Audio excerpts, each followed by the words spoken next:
हर हर महादेव। देवों का देव महादेव जी के चरण में प्रणाम करती हूँ। मेरा प्रणाम को स्वीकार हो। गुरु भाई बहना, मैं एक कथा सुनाने जा रही हूँ। इस कथा को पूरा सुनिए और रहस्य जानिए।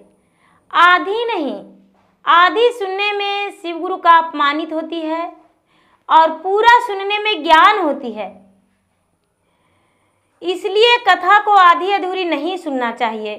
गुरु भाई बहना, आधा सुनने में मन छिनभिन हो जाती है और लगता है कि पता नहीं आधा में क्या था। आधा तो सुनवे नहीं किए तो दिल में दर्द होता है और मनुष्यों को दर्द के सहारे नहीं जीना चाहिए, क्योंकि दर्द तो शरीर का तकलीफ ही देता है। तो इसीलिए कथा को पूरा सुनिए और रहस्य जानिए। हर हर महादेव, घर घर महादेव। गुरु भाई बहना, बहुत समय पहले की बात है। एक बूढ़ी माँ थी।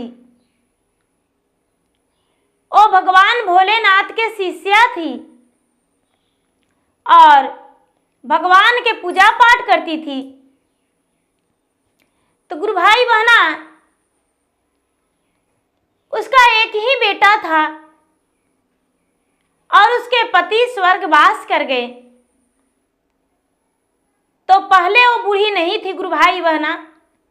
पहले तो बेचारी सबकी तरह वो नौजवान थी। तो बेचारी अपने बच्चे का साथ जीवित रहने का सीख ली। विधवा हो गई तो भगवान के शरण में ज्यादा लग गई। भगवान के पूजा पाठ ज्यादा करने लगी। भगवान का भक्ति भजन करने लगी। लोग उसे थोड़ा ज्यादा प्यार भी करने लगे कि बेचारी विधवा है, पूजा पाठ करती है, चर्चा में जाती है, चलो उसके साथ ले चलेंगे। गुरु भाई बहना, बेचारी शिष्या बहना कहीं भी जाती थी तो रास्ता में चलते चलते लोगों से अर्जू मिनती किया करती थी कि गुरु भाई बहना, देखिए हम शिव का गुरु माने हैं। क्या आप शिव का गुरु माने हैं? आप भी शिव का गुरु बना लीजिए। आप भी चर्चा में जुड़ जाइए, 3 सूत्र के ज्ञान ले लीजिए। और बेचारी भगवान के 3 सूत्र के चर्चा के ज्ञान बांटते बांटते नहीं थकती थी। बेचारी जिधर जाती थी उधर रट लगाते रहती थी। गुरु भाई बहना, धीरे धीरे बेचारी शिष्या बहना का बेटा बड़ा हो गया। और जब बड़ा हो गया तो शिष्या बहना सोची कि क्यों ना अपना बेटा को हम ब्याह कर दें। तो शिष्या बहना अपने बेटा को ब्याह कर दी। गुरु भाई बहना, घर में नई नवेली दुल्हन आ गई। सास बहू बड़ी अच्छे तरीके से रहते थे। कोई तरह के शिकवा शिकायत नहीं। बेटा भी अपने माँ से बहुत प्यार करता था, अपने माँ के साथ बहुत अच्छे से रहता था। गुरु भाई बहना, समय बीतते जा रहा था। गरीब तो थी ही बेचारी, लेकिन बहू के आ जाने के बाद थोड़ा खर्च भी बढ़ गया। तो बेचारी बूढ़ी माँ कहती है अपने बेटा से कि बेटा, अब तुम मेरा एक बात मानो। बेटा बोला, माँ क्या कहना है, कहो। बेटा देखो, अब तुम परदेश चला जाओ और परदेश से तुम कुछ रुपए कमा कर लाना, जिसमें घर में खुशहाली जीवन बीतेगा। बेटा, पहले हम लोग 2 माँ बेटे थे, अब बहू भी आ गई और धीरे धीरे भगवान का ध्यान रहेगा, भोलेनाथ का कृपा रहेगा तो एक नन्हा मुन्ना मेरे घर में बालक भी आ जाएगा, तो हम 4 हो जाएंगे। तो इसीलिए बेटा, हमें करना चाहिए। गुरु भाई बहना, ये बात बेचारी अपने बेटा से बोली। बेटा बोला, ठीक है माँ। एक बार बहू से अपना पूछ लो। बेचारी बूढ़ी माँ बोली, बेटा बहू को खर्च के बारे में क्या पता, एक बार ऐसे पूछ लो। शिष्या बहना का बेटा अपने पत्नी से पूछने गया। उनका पत्नी बोली, अरे ऐसे कैसे हो सकता है, मेरा शादी का तो अभी 4-6 महीना हुआ है, आप परदेश चले जाएंगे तो हम कैसे रहेंगे, हम अभी परदेश नहीं जाने देंगे। बड़े प्रेम से बेटा अपने माँ से बोला, माँ अभी तुम्हारा बहू मना कर रही है जाने को लिए। बेचारी शिष्या बहना बोली, ठीक है बेटा, कुछ दिन के बाद जाना, अभी इधर ही काम कर लो। बेटा जो था शहर बाजार में ड्यूटी करने लगा। गुरु भाई बहना, ऊपर वाला भोलेनाथ का महिमा, उनकी पत्नी गर्भवती रह गई, और जब गर्भवती रह गई तो धीरे धीरे समय बीतने के बाद 9वां महीना के बाद एक पुत्र भी जन्म ले लिया। और जब एक पुत्र जन्म ले लिया तो शिष्या बहना बड़ी खुश थी। 4-6 महीने बच्चे का हुआ तो अपने बेटा को बोला कि बेटा अब तो मेरा घर में पोता भी आ गया है, सास बहू इसमें उलझे रहेंगे, इसलिए तुम प्रदेश चला जाओ। गुरु भाई बहना, बेटा जब प्रदेश जाने लगा तो अपने पत्नी से बोला, अरे सुंदरी, हम प्रदेश जा रहे हैं, लेकिन देखो हमको जाने के बाद मेरे माँ से कभी बदतमीजी मत करना। मेरे माँ को जैसे अपना बच्चे के साथ तुम अच्छे व्यवहार कर रही हो, बिल्कुल उसी तरह मेरे माँ के साथ भी रखना। समय से मेरे माँ को भोजन देना, कपड़ा देना, और उसका हर चीज का ख्याल तुम्हें रखना होगा। बेचारी पत्नी बोली, हाँ ठीक है, आप प्रदेश चले जाइए।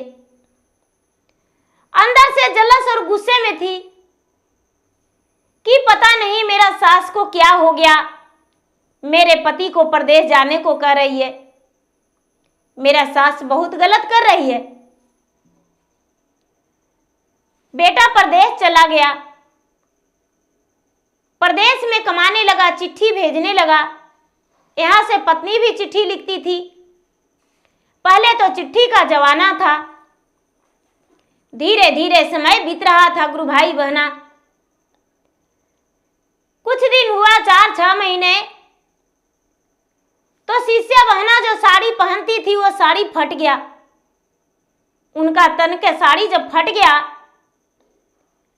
तो बहू से बोली कि बेटी, क्या मेरा बेटा कुछ रुपया भेजा है, मेरे लिए एक साड़ी ला दो।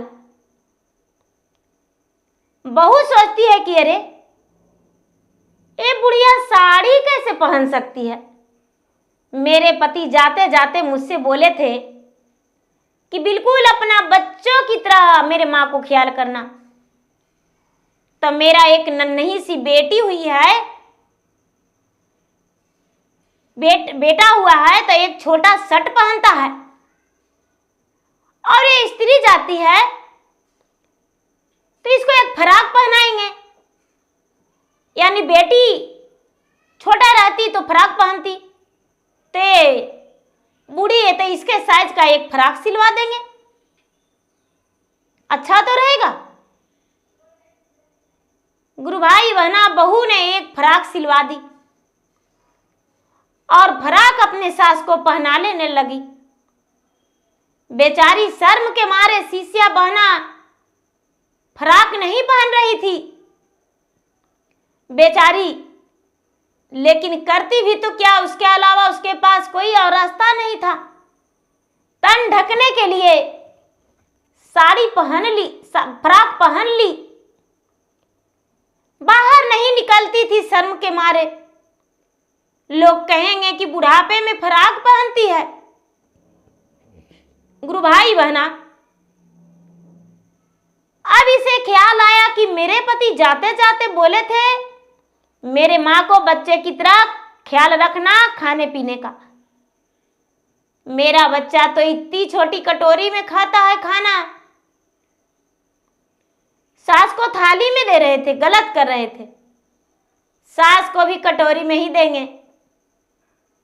गुरु भाई बहना, अब सास को भी कटोरी में ही भोजन देने लगी और कभी एक रोटी, आधा रोटी, रोटी मोड़ के हाथ में धरा दिया करती थी। अब तो बुढ़िया जो थी, शिष्या बहना, भगवान के सहारे जीने लगी। लेकिन कितना दिन रहती। धीरे धीरे कुछ दिन बीता, शिष्या बहना बिल्कुल खटिया धर ली। और जब खाटी धर ली गुरु भाई बहना, तो बेटा परदेश से आया। माँ से पूछा, बेटा, माँ पूछा, बेटा आ गया? हाँ माँ, हम आ गए। जब माँ पूछी कि बेटा आ गया, तो बेटा बोला हाँ माँ आ गए। माँ को देखकर बेटा रोने लगा झरझर। माँ, बस साल डेढ़ साल हम परदेश में रहे हैं, तुम्हारा ये हालात ऐसे कैसे हो गया माँ? बिल्कुल तू बिस्तर पर लेट गई हो माँ।